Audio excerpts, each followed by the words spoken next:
Welcome to our presentation for the course Knowledge Graph. I am Rehan and this is my colleague Matthews, and here we are going to demoing our website on exploring our AI knowledge graph.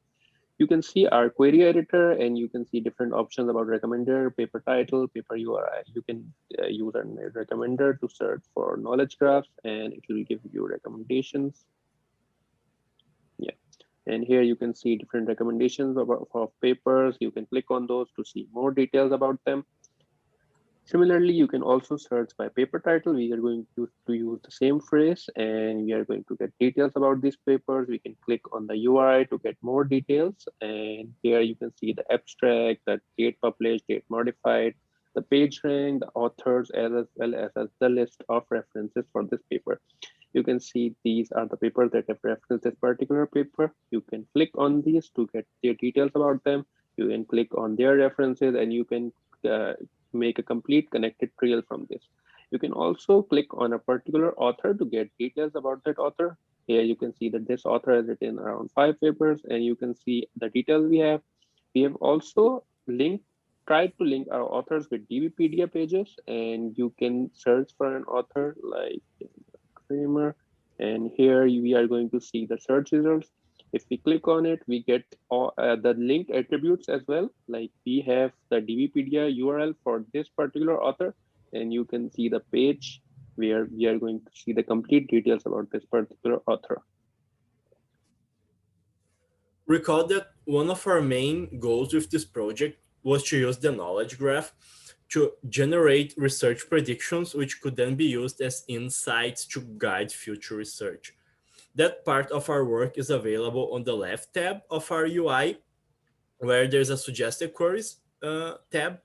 Running a query for generated papers, the user is able to find all the papers that were generated by our NLP model. The user can then check one of those papers, for example, by its URI. And by doing so, you can then find the abstract that was generated as a research prediction, as well as all the papers from our graph, which were used to generate that research prediction.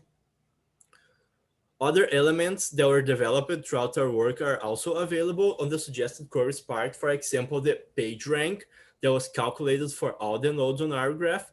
Similar to the previous example, the user can click the suggested query, find a list of nodes ranked by their page rank. The user could then run a query for that paper based on its URI and then find more information about that paper. Another way to interact with our work is by using our LDA topic modeling interactive tool, whereby the user can check the 10 topics that were developed for our work. They were created so that we could standardize the topics across our sources from which we crawled. The user can also play around with the alpha parameter to see how that affects which words are the most weighted ones in each of the topics. You can also explore our graph in using Neo4j's URI and Neo4j's UI, and you can see that here we have extracted 5 highest page rank papers and how they link to each other paper. And you can see that we are clearly have 5 clusters, and they show how they influence other papers in our corpus. Thank you for watching our video.